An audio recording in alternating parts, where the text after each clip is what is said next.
Hoje nós iniciaremos uma nova série de mensagens. Aqueles que nos visitam ou que talvez não tenham visto as redes sociais da igreja. Então vamos ao texto? Apocalipse capítulo 2, vamos ler do versículo 1 ao versículo 7. Já encontrou? Muito bem. Diz assim, ouça com atenção. Ao anjo da igreja em Éfeso escreva: estas são as palavras daquele que tem as 7 estrelas em sua mão direita e anda entre os 7 candelabros de ouro. Conheço as suas obras, o seu trabalho árduo e a sua perseverança. Sei que você não pode tolerar homens maus, que pôs à prova os que dizem ser apóstolos, mas não são, e descobriu que eles eram impostores. Você tem perseverado e suportado sofrimentos por causa do meu nome, e não tem desfalecido. Contra você, porém, tenho isto: você abandonou o seu primeiro amor. Lembre-se de onde caiu, arrependa-se e pratique as obras que praticava no princípio. Se não se arrepender, virei a você e tirarei o seu candelabro do seu lugar. Mas há uma coisa a seu favor: você odeia as práticas dos nicolaítas, como eu também as odeio. Aquele que tem ouvidos, ouça o que o Espírito diz às igrejas. Ao vencedor darei o direito de comer da árvore da vida, que está no paraíso de Deus. Feche teus olhos, vamos orar. Senhor, louvamos o teu santo e bendito nome, tu que és Deus de graça, de misericórdia, de poder. Obrigado, meu Deus, pela leitura da tua palavra. Te pedimos, ó Deus, em nome de Jesus, teu Espírito Santo nos auxilie, Senhor, no entendimento correto, Senhor, da tua palavra, para que possamos aplicá-la, Senhor, na nossa vida, na nossa caminhada, que nós podemos aqui, Senhor, frutificar, Senhor, a semente da tua palavra, que caia, Senhor, em nossas vidas. É o que nós te pedimos, ó Deus, em nome de Jesus. Amém. Amém. Meus irmãos, como foi dito aqui no início, no prelúdio, os capítulos 2 e 3 do livro de Apocalipse, eles trazem algo muito singular, que são pequenas cartas de Jesus, reveladas ao apóstolo João, endereçadas a 7 igrejas da Ásia Menor, que nós mencionamos ainda há pouco.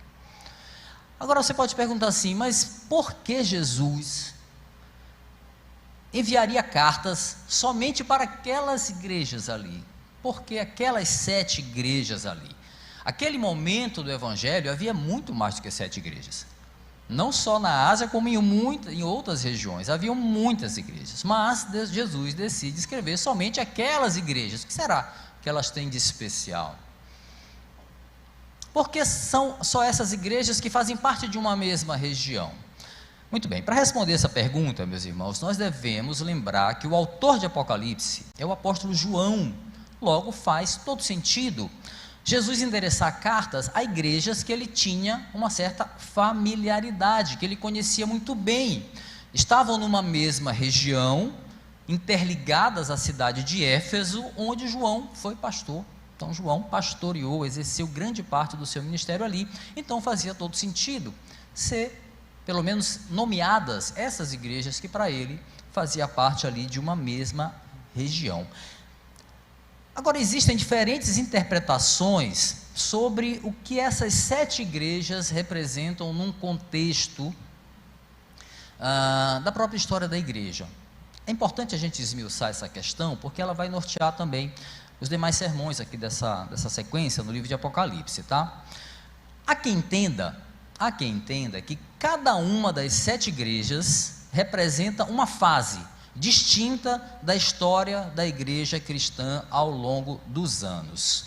Essa não é a melhor opção para nós, tá? Essa não é a melhor opção para nós, sobretudo quando nós consideramos o paralelismo que marca o livro de Apocalipse. E falamos tanto de paralelismo, né? Quando ministramos a série no livro de Provérbios. É até bom que a gente tenha vindo daquela série, porque a igreja em si já tem familiaridade com essa linguagem, que é o paralelismo. E agora, olhando para Apocalipse, é uma história, uma mesma história que se repete, Mas a cada repetição, novos aspectos são acrescentados, novas nuances são acrescentadas, e vai enriquecendo assim a revelação que é dada a João pelo próprio Cristo.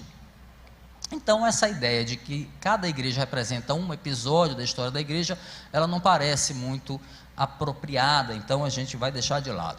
O que nos parece mais coerente, meus irmãos, é considerarmos esse paralelismo latente, né, do livro de Apocalipse, história que se repete com acréscimos que enriquecem, né, a história. Essa é uma história de esperança, uma história de salvação, que é contada repetidas vezes, mas com os devidos acréscimos necessários para que a igreja seja amparada, consolada, exortada, ensinada. São palavras de esperança. Apocalipse é uma carta, sobretudo, de esperança, mas também de alerta, também de exortação, muito claros, alerta e exortação muito claros à igreja. E essa história é recontada em sessões paralelas, é o que a gente pode chamar sessões paralelas ao longo dos capítulos aí de Apocalipse, os 22 capítulos de Apocalipse. Essas 7 igrejas aqui é a primeira dessa sessão, tá? Então são 7 ao todo. Quais são as demais? Os 7 selos, as 7 trombetas, isso a partir do capítulo 3 você vai vendo essa sequência, 7 selos, 7 trombetas, o dragão perseguidor, ali a gente vai ver uma espécie de trindade satânica, né? O diabo, o anticristo, o falso profeta. Aí depois tem as 7 taças lá, o capítulo 15, a queda da Babilônia, e por fim, Apocalipse 20 e 22, o grande desfecho, né? A grande consumação. Então são 7 sessões, as 7 igrejas é a primeira delas. Muito bem, dito isso, é importante a gente ressaltar aqui, meus irmãos, que essas 7 igrejas da Ásia, elas apresentam, assim como algumas das sessões, uma peça importante desse quebra-cabeça apocalíptico, que é a simbologia do número 7. Simbologia do número 7. 7 aparece, meus irmãos, 52 vezes no livro de Apocalipse. Só no livro de Apocalipse, 52 vezes o número 7 aparece, e tantas outras vezes também nas Escrituras. É um número relacionado à perfeição, né? À completude, relacionado aos feitos de Deus, o dia, né? Criado em 7, a criação foi criada em 7 dias. Profecias das Escrituras também relacionadas aos 7. Então esse 7 tem um sentido de totalidade, de completude. Logo, as 7 igrejas devem ser vistas dessa maneira, como uma só. Como uma só. A igreja do Senhor, como um todo, em todo o tempo, com as suas diferenças, com as suas peculiaridades, com as suas virtudes, com os seus defeitos. A igreja de Cristo, ou seja, a carta de Apocalipse endereçada àquelas igrejas da província da Ásia deve ser entendida como uma carta endereçada a nós. Sabe um exercício interessante de autoconfrontação a propósito desse princípio aqui? Imagina Jesus escrevendo uma carta para a igreja da qual nós somos membro, escrevendo uma carta aqui para a base. E se nós somos membros de uma igreja, logo nós somos corresponsáveis pela conduta dessa igreja. Não, pastor, peraí, não exagera aí. Ou será que a gente faz parte daquele time que se considera parte da igreja somente nas virtudes da igreja? Os erros da igreja é culpa do pastor, culpa da liderança. Eu não tenho nada a ver quando a igreja erra, só aí já não é comigo. Será? É fácil, né, quando a gente se exime das responsabilidades? Fácil. Meus irmãos, nas cartas que Jesus dirige às igrejas, ele vai traçar um raio-x de cada uma delas. É um olhar de quem consegue ver a igreja por dentro, não só aquilo que está aparente. Jesus vê, sobretudo, aquilo que está oculto.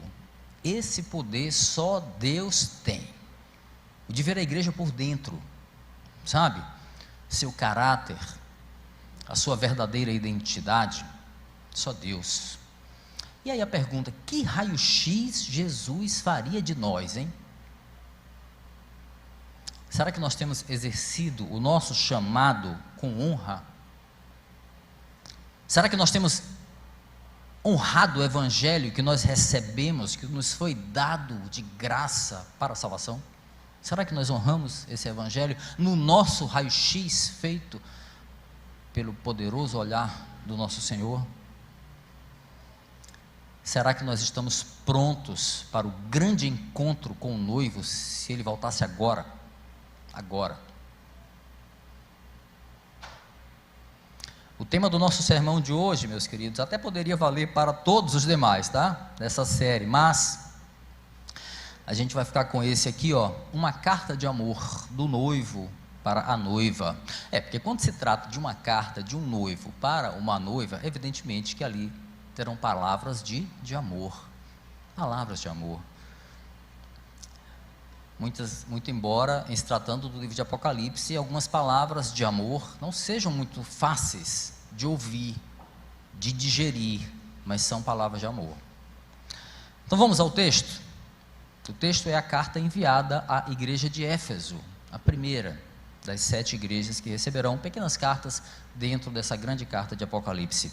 Como nas demais que nós vamos ver ao longo dos 7 domingos aqui, de hoje mais 6, a carta à igreja de Éfeso, ela começa com a apresentação do remetente, né? E também diz para quem essas palavras são endereçadas. Só que no caso aqui da igreja de Éfeso, meus irmãos, aquele que envia a carta vai ressaltar algo sobrenatural, vai ressaltar algo essencial.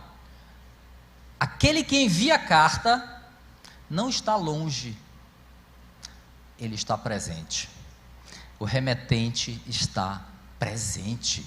Olha o que diz o texto aí, primeiro versículo, Apocalipse 2, diz assim: ao anjo da igreja de Éfeso escreva: estas são as palavras daquele que tem as 7 estrelas em sua mão direita e anda entre os 7 candelabros de ouro. Vamos entender. O texto primeiramente nos apresenta aqui o destinatário, né? A igreja de Éfeso.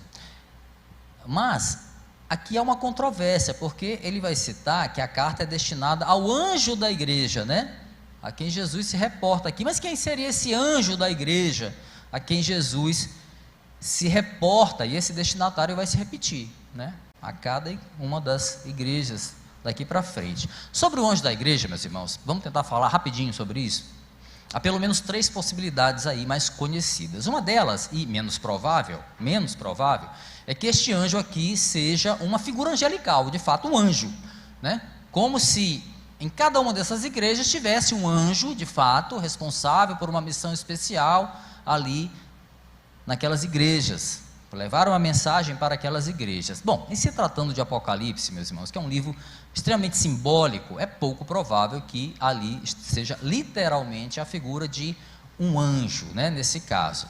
Fora que não faz nenhum sentido Jesus usar um homem, no caso João, para levar uma mensagem para o anjo, porque o anjo é que é o mensageiro. Não faz sentido um homem levar uma mensagem para um anjo. O correto, o normal é o contrário, né? Um anjo levar uma mensagem. Enfim, então a gente descarta essa possibilidade. A outra interpretação, bastante comum e mais aceitável, é de que esse anjo seria uma referência ao pastor da igreja, né?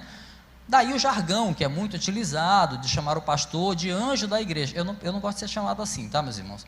Já tenho a carga suficiente do que eu receber uma aura angelical, não. Mas, ok, é um jargão e é citado, é bíblico, está aqui, né? Essa é uma expressão, contudo, restrita ao livro de Apocalipse, tá? Só aqui em Apocalipse o pastor é chamado de anjo da igreja, ou o líder da igreja é chamado de anjo da igreja. A palavra anjo, ela vem do grego angelos, e também no hebraico tem o mesmo sentido, que é mensageiro. Então, nesse caso aqui, é aplicável ao pastor da igreja, ou seja, aquele que é o mensageiro das boas novas, aquele que leva as boas novas do evangelho para a igreja. Então, é aplicável o termo, sim, ao pastor. O que não é aplicável de jeito nenhum é atribuir ao pastor um patamar superior espiritual aos demais crentes, porque ele é chamado de anjo da igreja. Isso não tem nenhum cabimento, né? É viagem isso, achar que o pastor, porque ele é o anjo da igreja, ele tem uma mística, ele tem algo celestial, ele tem uma aura espiritual superior, porque aqui ele é chamado de anjo. Não, o anjo aqui é simplesmente mensageiro, simbolicamente chamado de mensageiro. Por que eu não gosto de ser chamado assim? Porque eu prefiro ser chamado realisticamente, não simbolicamente, embora muitos nos tenham, nós pastores, apenas como um símbolo e nos tratam dessa maneira. Mas isso não vem ao caso agora. Eu prefiro ser chamado realisticamente, tá? Com todas as responsabilidades que me cabem. A terceira possibilidade, meus irmãos, considerar que o anjo da igreja Jesus se refere à igreja mesmo, né? Aos membros da igreja, de maneira geral. Então seria uma referência à própria igreja. Também aceitável, porque de alguma forma, ainda que ele esteja passando para um mensageiro, essa mensagem é para a igreja, como é a carta de Apocalipse, é para a igreja. É uma discussão que na verdade ela é secundária, dentro aqui dessas peças que se encaixam, que vão se encaixando no livro de Apocalipse, porque o mais importante é compreender que Cristo está falando, e falando sério, com a sua igreja, e quem tem ouvidos que cuide de ouvir, é o que ele diz ao final de cada uma dessas 7 cartas que nós vamos ler, nós vamos ver e ler ao longo aqui das nossas mensagens. Na segunda parte do versículo 1 aqui, o remetente se apresenta, né? E aqui a gente deve atentar muito bem para o que Jesus diz. Ele diz assim: estas são as palavras daquele que tem as 7 estrelas em sua mão direita e anda entre os 7 candelabros de ouro, ou candeeiros de ouro, dependendo daí da tradução que você tem. Isso aqui é um ponto comum, tá? Das cartas às 7 igrejas. É a forma como Cristo se apresenta. O que ele vai fazer? Ele vai usar credenciais já utilizadas no capítulo 1, quando ele se apresenta a João. Então ele vai fazer recortes dessas credenciais e vai se apresentar utilizando essas credenciais já utilizadas lá em capítulo 1, a partir do versículo 13 em diante. No final do capítulo 1, Jesus vai usar as credenciais que ele usa agora. Aquele que tem a mão direita as 7 estrelas, e que elas são os 7 anjos da igreja, né? Ele explica, e diz ainda que os 7 candelabros são as 7 igrejas, e Cristo anda, Cristo anda entre os candelabros. Meus irmãos, quando o texto diz ter os anjos da igreja na mão direita, andar no meio delas, ou dos candelabros, ou das igrejas, são expressões que se complementam aí, e que mostram um controle, ou um domínio absoluto sobre a igreja. Esse é o remetente. Cristo tem controle absoluto sobre a igreja, mas não apenas no carregar as 7 estrelas, ou os anjos na mão direita, ou por estar andando aqui, não, é muito mais que isso.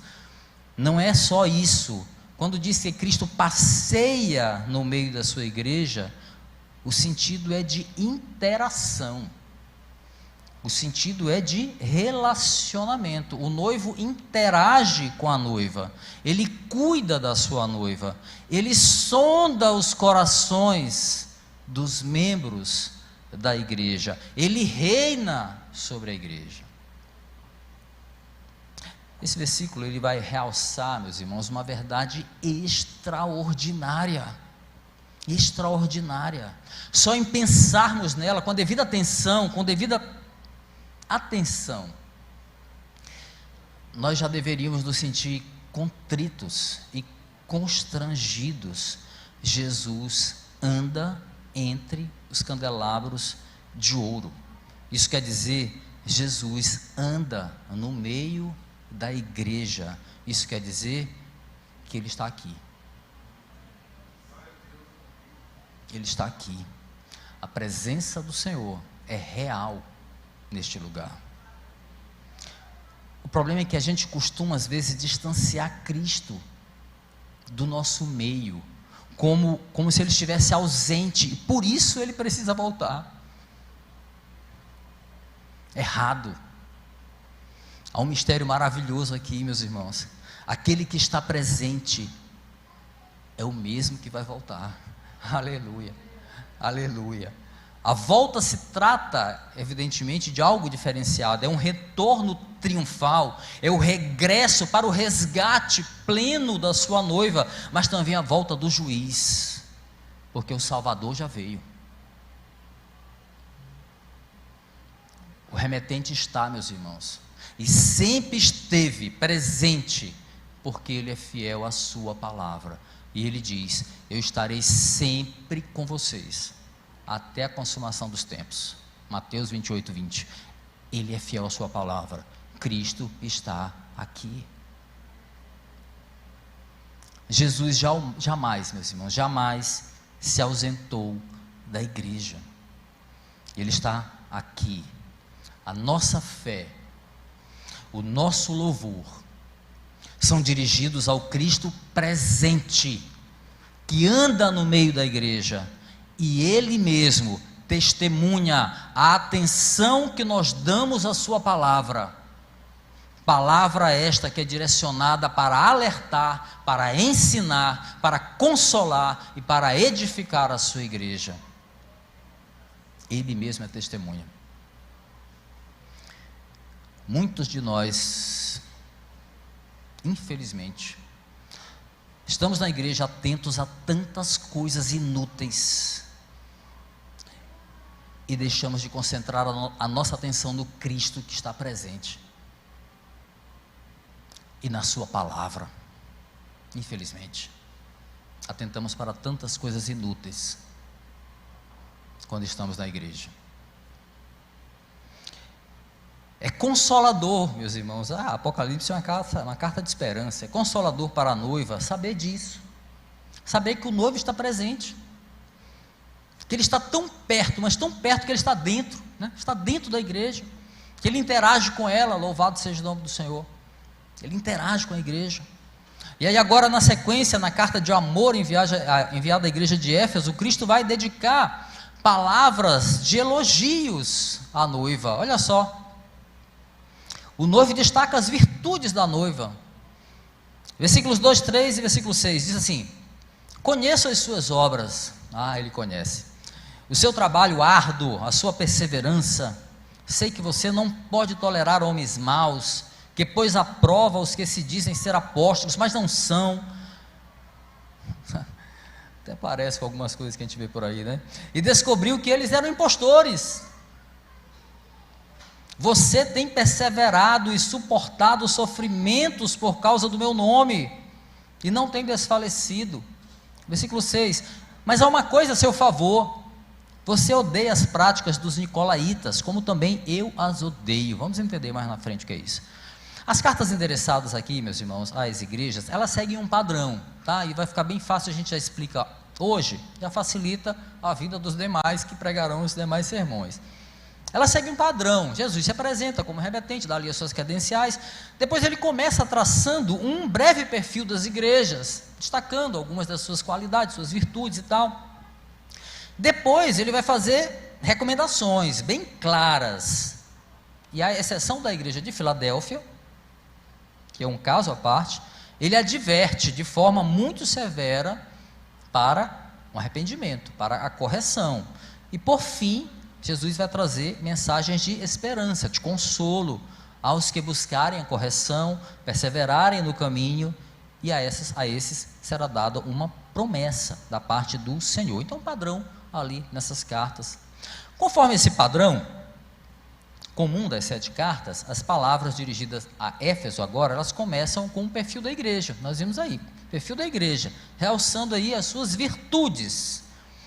Versículo 2 diz que era uma igreja que rejeitava falsos mestres, impostores, que se diziam apóstolos. Pois é, desde aquele tempo havia quem se auto-intitulasse apóstolo, mas o que acontecia? Não passava pelo crivo de uma igreja instruída, não passava pelo crivo de uma igreja que colocava à prova essas pessoas que se auto-intitulavam apóstolos, mas que no fim se revelavam impostores. A igreja era instruída. No fim das contas, elas conseguiam identificar esses falsos mestres, falsos líderes. Versículo 2, destaca-se também aqui a perseverança da igreja, o fato de ter suportado sofrimentos por causa do nome de Cristo, está no versículo 3. Lembremos, meus irmãos, que nessa época de Apocalipse era de perseguição da igreja. Havia uma perseguição severa de Roma sobre a igreja e também dos judeus clássicos, né, sobre o cristianismo. Então a igreja era perseguida. E a igreja de Éfeso era uma igreja perseverante, uma igreja que sofreu, que lutou, não desistiu por causa do nome de Cristo. E aí a gente olha para a nossa realidade, a realidade de muitas igrejas, que pequenas dificuldades, né, frustrações, já são motivo para largar de mão o arado, abandonar o serviço, né? Precisa de pouco para a gente desistir. Éfeso, pelo que diz Juiz, pelo que diz Jesus, não era assim, não era assim. No versículo 6 vai ressaltar algo que pesava a favor, diz o texto, da igreja de Éfeso. Ela odiava a prática dos nicolaítas, como o Senhor também odeia essas práticas. Que práticas são essas? E quem são esses nicolaítas aí? Meus irmãos, eu vou tentar trazer algo que possa relacionar, mas o mais importante é o princípio, tá? Há uma possibilidade que é aceita pelos estudiosos, que se trata aqui de uma referência a seguidores de Nicolau de Antioquia. Quem era Nicolau de Antioquia? Era um daqueles 6 diáconos, lá de Atos capítulo 6, você vai ver que está lá, um dos 7, olha o 7 aí de novo, diáconos escolhidos. Se destacou Filipe, né, naquele grupo, mas Nicolau estava ali, Atos capítulo 6, versículo 5, fala isso. Há uma possibilidade. E esse Nicolau aí teria disseminado um ensino herético, contrário à sã doutrina, uma espécie de teologia mais liberal, que permitia uma liberalidade sexual e também outras práticas que eram condenáveis. Na carta à igreja de Pérgamo, a gente vai ver isso, nós tornaremos a ver uma menção aos nicolaítas. Quando chegarmos lá, você já sabe do que se trata. Paralelismo, meus irmãos, paralelismo típico de Apocalipse. Ali, Apocalipse capítulo 2, 14, 15, carta à igreja de Pérgamo, os nicolaítas são citados novamente, só que aí tem um acréscimo. Eles vão dizer que eram homens que tinham práticas de comerem comida sacrificada a ídolos, praticavam imoralidade sexual. Paralelismo, repetido e agora acrescentado. Então, essas práticas aí, a igreja de Éfeso não aceitou, porque odiava essas práticas, assim como o Senhor também odeia. Meus irmãos, Éfeso não era uma igreja perfeita, não era uma igreja perfeita, a gente vai ver já por quê, mas as suas qualidades pesavam a favor dela perante o Senhor. O Senhor conhecia as obras, ele diz: eu conheço as suas obras. Éfeso era uma igreja grande, era uma igreja pequena, uma igreja grande. Éfeso era um centro ali do Império Romano, um dos centros, né? E a igreja permaneceu saudável por muito tempo, porque era uma igreja ativa, era uma igreja perseverante, era uma igreja paciente, uma igreja que não tolerava pecado, não tolerava falsos ensinos do Evangelho. Até aqui ela estava bombando, né? Estava com tudo aqui aos olhos do Senhor. Não é à toa que Cristo vai ressaltar essas qualidades como sendo virtudes que agradam aquele que anda no meio da igreja e testemunha as suas obras. Meus irmãos, o fruto das nossas mãos, meus irmãos, são para honrar esse Cristo que anda no meio da igreja. O fruto das nossas mãos, das nossas obras, são apresentadas diante dele, ele está aqui. Cristo se faz presente na igreja. Quando nós rejeitamos falsos ensinos, é porque nós temos um compromisso com a sã doutrina, que este Cristo presente, nos deixou.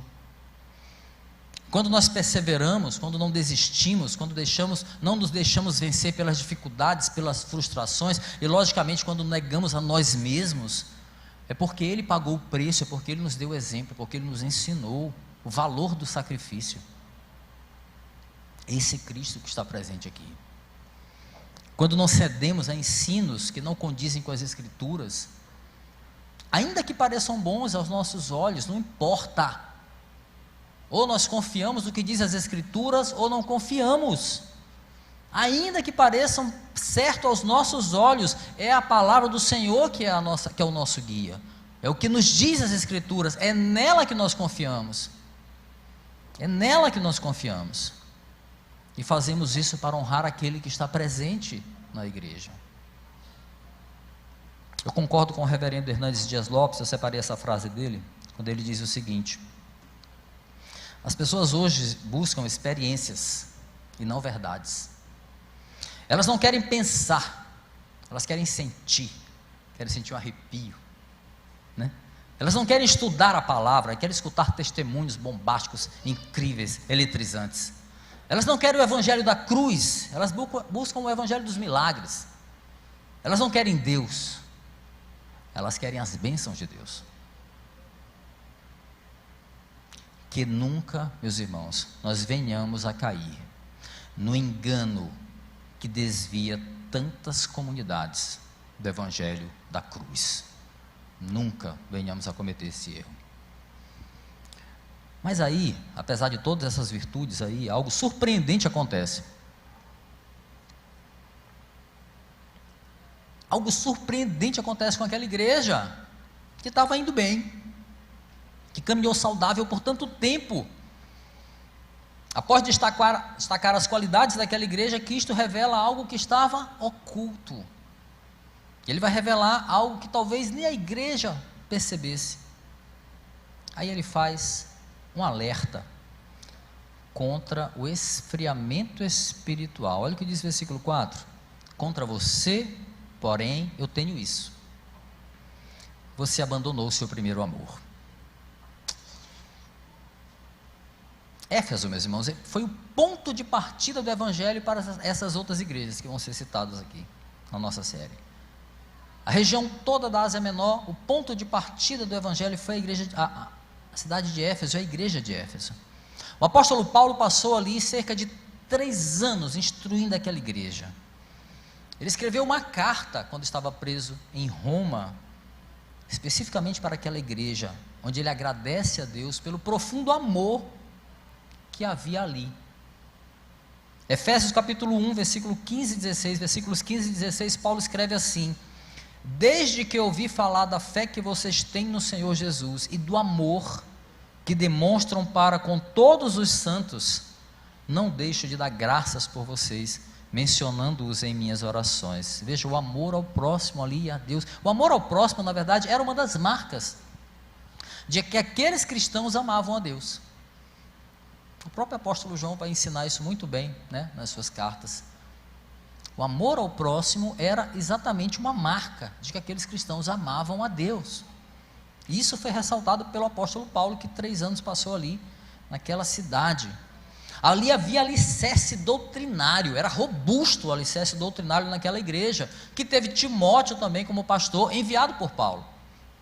E mais tarde João iria também pastorear aquela igreja. Então veja, era uma igreja robusta. A carta que Jesus envia a Éfeso, meus irmãos, por intermédio de João, agora aqui registrada em Apocalipse, ela é enviada 40 anos aproximadamente depois da fundação da igreja. Mesmo se tratando aí de uma segunda geração, João já estava em idade bem avançada, né? Uma segunda geração de crentes, a carta vai revelar que Éfeso permanecia fiel à doutrina, era uma igreja fiel à doutrina, mas ela havia esfriado em algo mais importante do que a doutrina: o amor. O amor. 1 Coríntios capítulo 13, versículo 2 diz assim: ainda que eu tenha o dom de profecia e saiba todos os mistérios e todo o conhecimento, e tenha uma fé capaz de mover montanhas, mas não tiver amor, eu não serei nada, nada. O que teria acontecido com aquela igreja, hein, meus irmãos? O que aconteceu com aquela igreja? Aconteceu que, com o passar do tempo, a igreja cresceu, e aqueles que semearam, né, as primeiras sementes doutrinárias, aquelas primeiras sementes que alicerçaram a igreja de Éfeso, né, aquela geração havia morrido, e uma nova geração, a nova geração já não tinha o mesmo zelo pelas coisas espirituais. É o que indica aqui. Éfeso passou a ser uma igreja movida pela praticidade, por um formato que dá certo, né? Um formato que dá certo.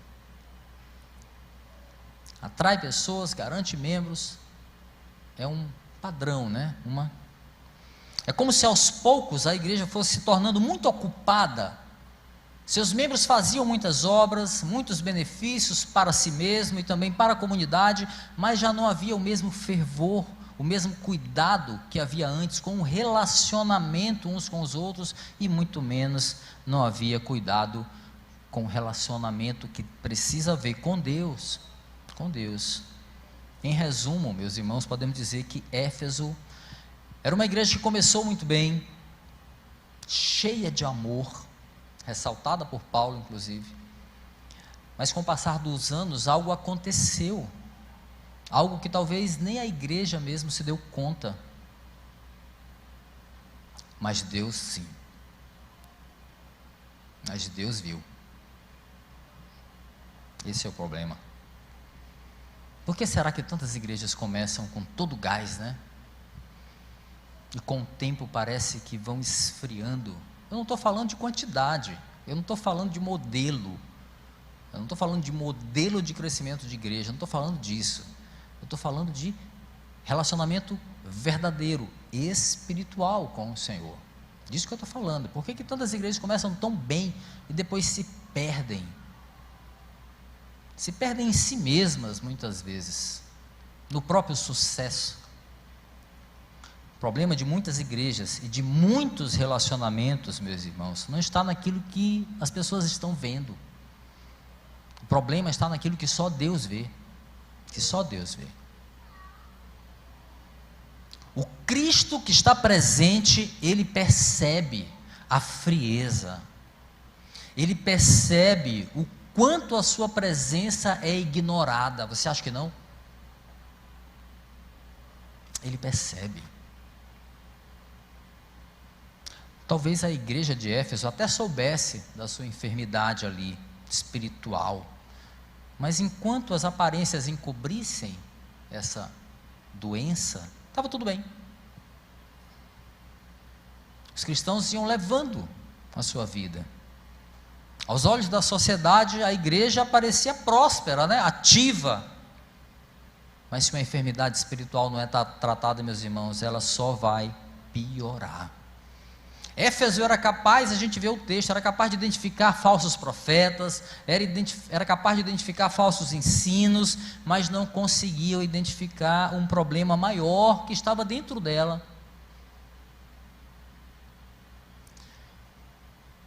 Onde está o amor? Escuta, onde está o amor que um dia ardeu no seu coração por mim? É a pergunta implícita que Jesus faz aqui nesta carta, que é para cada um de nós. Cristo sabe que esse amor está aí. Ele sabe, porque é o amor que Ele coloca, Ele mesmo, nos seus eleitos, mas Ele também os exorta, sabe? Para cuidar, primeiro, para cuidar para que esse fogo nunca se apague, se é o caso.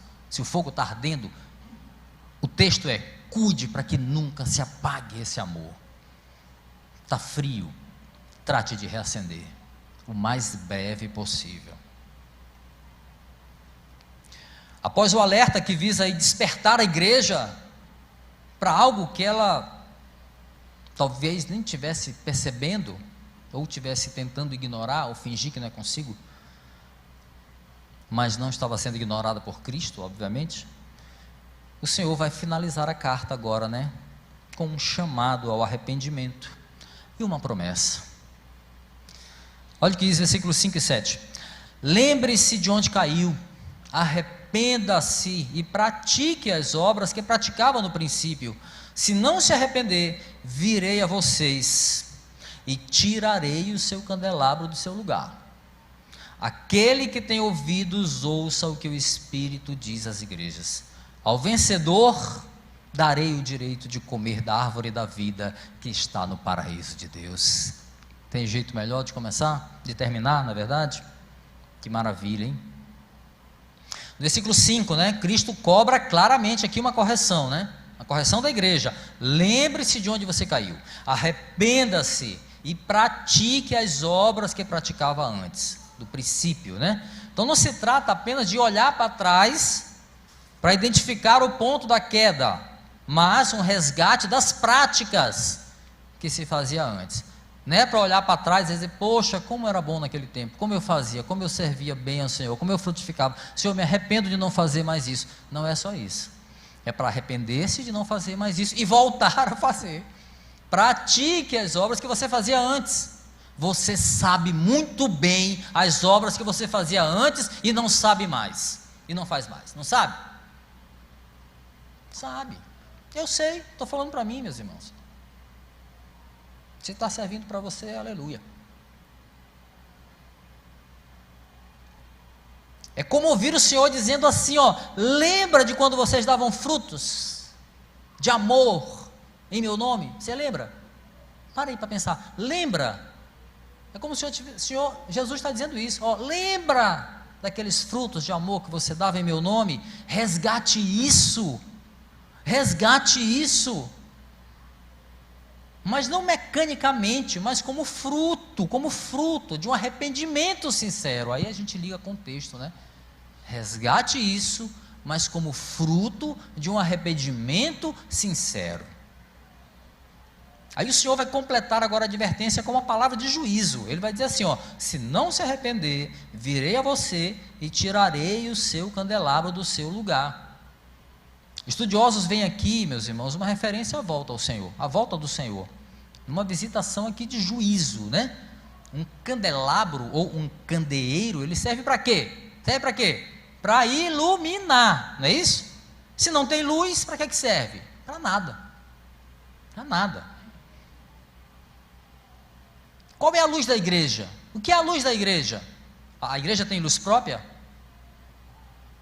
A luz da igreja é Cristo. A luz da igreja é Cristo. A igreja não tem luz própria. Se não tem intimidade com Ele, não há luz. Se não tem relacionamento com Ele, não há luz. Se não há luz, há o quê? Trevas. Duro, né? Mas é isso. Essa advertência ela é dura. E ela indica que antes de julgar o mundo, Cristo julga a sua igreja. Sua igreja. Em outras palavras, ele separa quem é e quem não é. Quem é e quem não é. Daí o erro de quem, por saber que a graça lhes garante a salvação, né, pensa que a nossa vida não precisa refletir a luz de Cristo. Crentes de verdade refletem a luz de Cristo.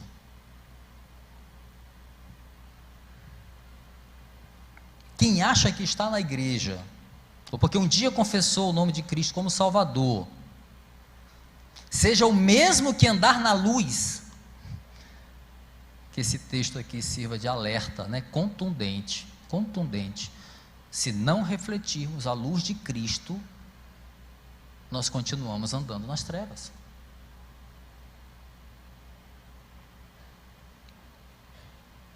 Portanto, arrependa-se, volte ao primeiro amor, porque esses aí são os verdadeiros filhos. São estes aí que receberão a promessa que o Senhor vai apresentar a seguir no desfecho da carta. É a palavra de consolo, né? Que fecha a estrutura padrão nas cartas aqui às 7 igrejas. Versículo 7, aquele que tem ouvidos ouça o que o Espírito diz às igrejas. Ao vencedor darei o direito de comer da árvore da vida que está no paraíso de Deus. Aleluia, aleluia. A promessa de comer da árvore da vida, glória a Deus. É uma referência à árvore, né, que se encontra no meio do paraíso de Deus ali. Simboliza o que? Participar da plenitude da vida eterna com o Senhor. Árvore da vida, aleluia. Ao que vencer, né? Ao que perseverar até o fim, será cumprida essa promessa aqui, meus irmãos, na volta do Senhor. Aleluia. É na igreja, meus irmãos, que estão os perseverantes. Na igreja estão os perseverantes. Na igreja estão aqueles que permanecerão fiéis até o fim. Só que na jornada muitos deixarão o caminho, porque nunca estiveram nele. Outros imaginam estar no caminho, mas não refletem a luz de Cristo. A outros faltam o amor, elemento essencial da igreja, força motriz da fé cristã. Sem amor, nada somos. Essa carta me constrangeu demais, meus irmãos. Me fez pensar sobre o que Cristo tem visto em mim, quando Ele anda no meio da igreja. Essa carta também é um estímulo para que olhemos com sinceridade, meus irmãos, para nós mesmos, que seja, mas buscando enxergar como Cristo enxergaria, não com os atenuantes, com a condescendência que são habituais da nossa maneira de ver nossos erros, mas olhar como Cristo olharia, por meio da sua palavra. Que olhar para a gente do nosso jeito é muito fácil, a gente busca todos os atenuantes, todas as justificativas possíveis para os nossos erros. Mas o consolo vem para mim também, meus irmãos, junto com o constrangimento. Sabe o que é o consolo?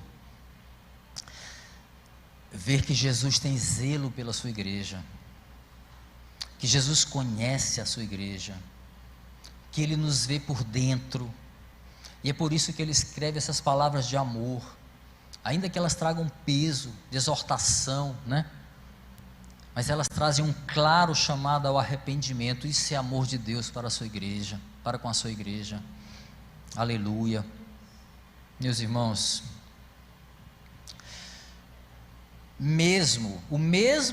e aí esse mistério, eu fiquei assim, impactado com essa verdade. O mesmo remetente, aquele que nos dirige a carta, é o mesmo que está presente. Olha que sobrenatural isso. Ele está presente, Ele está bem presente. E as perguntas que ressoam e ressoaram na minha mente, e claro que eu não vou guardar para mim, vou passar para você. Jesus está aqui. Quantos percebem a sua presença? Quantos têm um relacionamento íntimo com Ele? Quantos refletem a luz dEle? Quantos refletem o seu amor? Na carta que nós recebemos hoje, meus irmãos, para finalizar, nós vemos um mestre profundamente preocupado com a vida espiritual da sua igreja, da sua noiva amada. Ele está preocupado com o amor da noiva pelo noivo e o amor dos irmãos uns com os outros. Essas palavras de amor demonstram toda uma preocupação com a nossa vida espiritual. Nós vemos aqui o Senhor deixando um alerta muito, muito claro. A igreja não pode perder a sua essência, a sua base de segurança, sabe? Não pode. Se o amor se perdeu na caminhada, é necessário retornar ao início. É necessário retornar ao início, mas preservando as virtudes que talvez existam ainda, sabe? As virtudes que pesam a favor, o trabalho árduo, a perseverança, o zelo pela sã doutrina, tudo isso tem que ser preservado ao longo da caminhada, mas o amor, a essência, não pode se perder nunca, nunca. O primeiro amor, meus queridos, é essa semente que é plantada por Deus no coração e na mente dos crentes. É Ele que planta, é Ele que nos possibilita amá-lo. Ele nos amou primeiro. Nós não somos capazes. Se um dia houve um primeiro amor, foi Ele que botou. Aleluia. Mas esse amor também, ele é racional. Ele é um amor cheio de convicção. É um amor que nos leva a caminhar com Cristo, a nos tornar um com Ele, como nos ensina o apóstolo Paulo em Gálatas capítulo 2, versículo 2. Não vivo mais eu, mas Cristo vive em mim. É algo tão íntimo que Ele vive em mim. Isso é fruto do primeiro amor. É fruto do primeiro amor. O amor é o combustível que alimenta o nosso relacionamento com Deus, meus irmãos. Teologia é bom, doutrina é muito bom, necessário. Sem ela não há base, sem ela não há instrução, sem ela falsos profetas vêm e nos enganam, mas sem amor nada disso vale. Nada disso vale. É esse poder sobrenatural, esse amor que o mundo das superficialidades procura tirar das nossas vidas, nos afastar disso. O mundo não pode compreender esse amor, não vai compreender. Que linda carta de amor, meus irmãos, do noivo para a sua noiva, nós recebemos hoje. Quantos receberam hoje essa carta? Um noivo que se apresenta, né, como aquele que anda no meio dos candelabros de ouro. Veja como Deus, como Cristo trata a sua igreja, candelabros de ouro, candeeiros de ouro, que resplandecem a minha luz. Aleluia. Aquele que veio, aquele que já veio, é o mesmo que nunca se ausentou. Aleluia. E é o mesmo que voltará. Que seja breve, que seja breve. Enquanto o dia não chega, meus irmãos, que uma pergunta nos sirva de reflexão diária. Estamos preparados para o grande encontro? Estamos preparados? Se fosse agora? Oremos, meus irmãos, vamos ficar de pé.